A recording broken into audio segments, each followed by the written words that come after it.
Welcome everyone, this is मन्नत official YouTube channel. Recruitment examination की बात करेंगे। नया एडवर्टाइजमेंट है, पोस्ट कौन कौन सी हैं, क्या एजुकेशन क्वालिफिकेशन है, क्या क्राइटेरिया है, एग्जाम डेट आपकी कब हो सकती है, साथ के साथ में एप्लीकेशन फ़ीस कितनी रहने वाली है। सबसे पहली बात तो ये पोस्ट आपकी आईसीएमआर नई दिल्ली की है। तो आईसीएमआर नई दिल्ली के लिए एडमिनिस्ट्रेशन और अकाउंट्स के अंदर एओ की पोस्ट है ये। तो एओ से आपका एडमिनिस्ट्रेटिव ऑफिसर भी होता है और एओ से आपका अकाउंट्स ऑफिसर भी होता है। तो दोनों की दोनों पोस्टें देखने को मिलेगी। कितनी पोस्टें हैं, क्या एलिजिबिलिटी है, कौन कौन एलिजिबल है, फिल कर सकता है इस फॉर्म को। तो बेसिकली इसी की हम इस वीडियो के अंदर बात करने वाले हैं।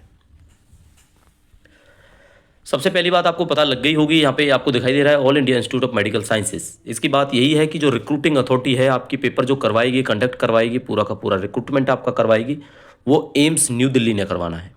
तो रिक्रूटमेंट एग्जामिनेशन होने वाला है एओ के लिए, अकाउंट ऑफिसर के लिए आईसीएमआर नई दिल्ली कंडक्ट कराएगा examination section all India institute of medical sciences नई दिल्ली। ठीक है, चलो सबसे पहले इंपॉर्टेंट डेट्स हैं वो आप पढ़ सकते हो। 31 अक्टूबर तक आपने ऑनलाइन अप्लाई करना है 5 बजे तक, ये याद रखना। लास्ट डेट पे आपको नहीं सोचना, अगर आप एलिजिबल हो आपने अप्लाई करना है तो लास्ट डेट से पहले पहले कर लेना। कोई इशू आता है एप्लीकेशन फॉर्म में, किसी चीज़ को लेके आपको डिस्कस करना है, पूछना है, तो आप पहले कमेंट करके पूछ सकते हैं। तो देखो यहाँ पे लिखा है आपका एडवर्टाइजमेंट अब अवेलेबल है आपका 11 से लेके 31 तक। और आप ऑनलाइन जो अप्लाई है एप्लीकेशन, ऑनलाइन एप्लीकेशन सबमिट कर सकते हो 31 अक्टूबर 2025 के लास्ट 5 बजे तक, शाम को 5 बजे तक करोगे। 5 नवंबर को आप अपना स्टेटस देख सकते हो एप्लीकेशन फॉर्म का कि वो एक्सेप्ट हुआ या नहीं हुआ। कितने दिन के बाद? 5 दिन के बाद। 5 नवंबर के बाद में ही आपको करेक्शन पोर्टल ओपन हो जाएगा। कोई गलती अगर किसी से हो जाती है तो 5 से 7 नवंबर के बीच में आप इस चीज़ को देख सकते हो। दूसरा आ जाएगा एडमिट कार्ड। 10 नवंबर को आपका एडमिट कार्ड इशू हो जाएगा और ये साफ साफ लिखा है सैटरडे को आपका एग्ज़ाम हो जाएगा। कब होगा आपका एग्ज़ाम? आपका एग्ज़ाम होगा 15 नवंबर को। ये डेट है यहाँ पे मेंशन्ड है, तो ये एग्ज़ाम डेट है, ये फिक्स है। ठीक है, समझने वाली बात यह है कि आज जो वीडियो अगर आप देख रहे हो तो 17 अक्टूबर को आप ये वीडियो देख रहे हो। 17 अक्टूबर से 15 नवंबर, 1 महीने का भी टाइम आपको नहीं मिलेगा। तो जो भी फॉर्म अप्लाई करना है आपने जल्द से जल्द फॉर्म अप्लाई कर देना है और अपनी प्रिपरेशन में जुट जाना है। सिलेबस क्या है ये भी बात करेंगे इसके अंदर। तो एप्लीकेशन फ़ीस इसकी 3000 रहेगी और कोई SC ST या IWS का कैंडिडेट है तो उनकी 2400 रुपये फ़ीस रहेगी। बाकी कैंडिडेट को एग्जेम्प्ट किया जाएगा।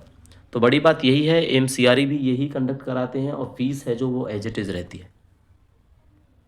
ठीक है, आगे देखना है क्या क्या जनरल कंडीशंस हैं, क्या क्या बेसिकली इसमें बताया गया है। ऑनलाइन एप्लीकेशन का बताया, शुरू हो जाएंगे, डेट का बताया है, ये कोई बात नहीं, आप एलिजिबिलिटी अपनी चेक कर लेना तभी इस फॉर्म को आप लोग अप्लाई करना। ठीक है,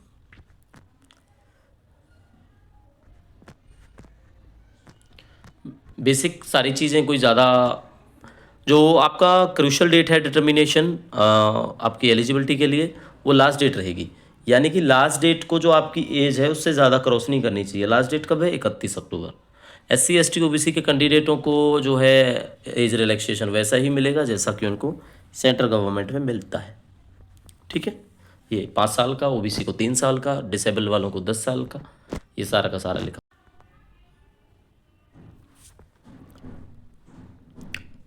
तो गवर्नमेंट एम्प्लॉइज़ अगर कोई है 3 साल की सर्विस है उसकी रेगुलर, तो उसको 5 साल का है जो एज रिलैक्सेशन दे दिया जाता है। लेकिन सेंट्रल गवर्नमेंट की जॉब होनी चाहिए, ये बात आपने याद रखनी है। कोई कैंडिडेट जो ऑटोनोमस इंस्टीट्यूट के अंदर जॉब करता है, चाहे वो एम्स दिल्ली के अंदर ही जॉब करता हो, उसको एज रिलैक्सेशन इसमें नहीं मिलेगा, भले ही उसकी 3 साल की सर्विस हो। क्योंकि सेंट्रल गवर्नमेंट की बात की जा रही है यहाँ पे, ना कि ऑटोनोमस बॉडीज़ की। ठीक है, चलो, नो ऑब्जेक्शन सर्टिफिकेट उनको देना होगा जो गवर्नमेंट एम्प्लॉइज़ हैं, ये बात उन बच्चों को पता है जो ऑलरेडी गवर्नमेंट सर्विस में है। कास्ट सर्टिफिकेट के बारे में ये बेसिक सी बात है आपकी। ठीक है, अब आ जाते हैं हम सेंटर ऑफ एग्जामिनेशन। तो साफ साफ लिखा है, फॉर्म भरने से पहले ही देख लेना कि पेपर आपको दिल्ली के अंदर देना पड़ेगा। दिल्ली NCR, दिल्ली होगा, नोएडा होगा, गुड़गांव होगा, बेसिकली दिल्ली और नोएडा से ज़्यादा कहीं और नहीं होगा एग्ज़ाम सेंटर। ठीक है, एडमिट कार्ड आपके पेपर से 5 दिन पहले आपको इशू कर दिए जाएंगे। पैटर्न और सिलेबस बड़ी बात है, ये देख लेते हैं। तो देखो पैटर्न एंड सिलेबस में क्या है, पहला रिटर्न होगा, दूसरा इंटरव्यू। रिटर्न होगा 80 नंबर का। ठीक है, 80 नंबर के रिटर्न में 80 ही क्वेश्चंस होंगे। पेपर केवल इंग्लिश लैंग्वेज के अंदर होगा। सिलेबस आपको यहाँ पे दिखाया गया है। एडमिन ऑफिसर और अकाउंट ऑफिसर दोनों का थोड़ा थोड़ा अलग है। कैसे अलग है? तो देखो, आपको पैटर्न के बारे में हमने बता दिया। स्टेज 1 में होगा आपका पेपर, दैट इज CBT, और स्टेज 2 में होने वाला है इंटरव्यू। तो स्टेज 1 कितने मार्क्स का है ये आपको पता लग गया है, 80 मार्क्स का है। इंटरव्यू कितने मार्क्स का होगा? वो 20 मार्क्स का होगा। तो टोटल आप देखोगे 100 मार्क्स आपके इस तरह से कैलकुलेट होंगे। और जिस हिसाब से 80 मार्क्स आपका रिटर्न एग्जामिनेशन में रखा गया है, उसका सीधा सीधा मतलब यही है कि टोटली जो सिलेक्शन है वो आपका रिटर्न बेस्ड ही रहने वाला है।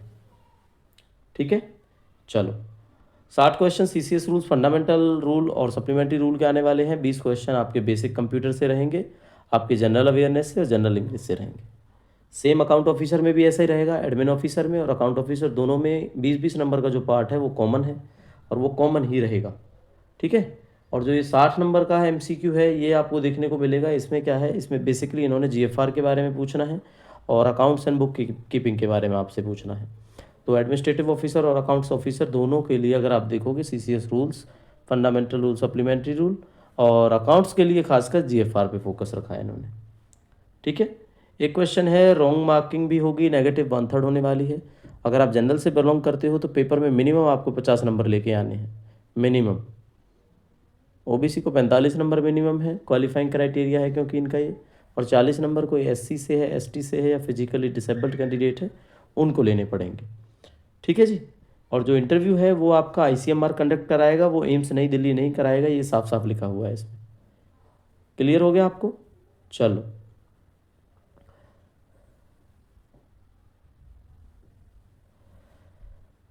बेसिकली मेरिट है और रिजोल्यूशन ऑफ टाई केसेस में इन्होंने साफ साफ बताया हुआ है कि फाइनल मेरिट कंबाइंड मार्क्स पे बनेगी।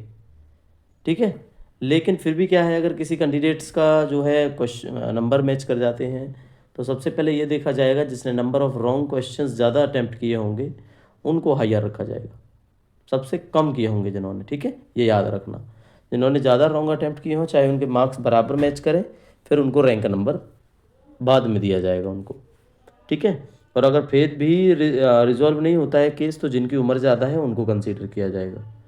ठीक है बच्चों, चलो तो सारे के सारे होपफुली उम्मीद है। देखो ये पोस्ट क्या है, एक्सपीरियंस रिक्वायर्ड है इसमें, तो बेसिकली हम उसका जो बाइफर्केशन है वो भी देख लेते हैं कि इनको चाहिए क्या क्या।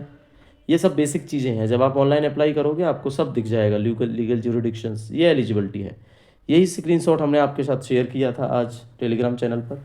11-10 की पोस्ट आ जाती है, AO की पोस्ट है। 35 साल से उम्र ज़्यादा नहीं होनी चाहिए, डिग्री के साथ साथ ये तो ग्रेजुएशन चाहिए, और 3 साल का इन्होंने केवल आपसे एक्सपीरियंस मांगा है। तो देखो, ग्रेजुएशन के साथ साथ 3 साल का आपको एक्सपीरियंस चाहिए होगा, चाहे सेंट्रल गवर्नमेंट में हो आपका, चाहे स्टेट में हो, चाहे PSU में हो, चाहे ऑटोनॉमस में हो। लेकिन जो 3 साल का एक्सपीरियंस है इसमें ये चीज़ क्लियरिटी के साथ कही गई है कि सेक्शन ऑफिसर लेवल का होना चाहिए।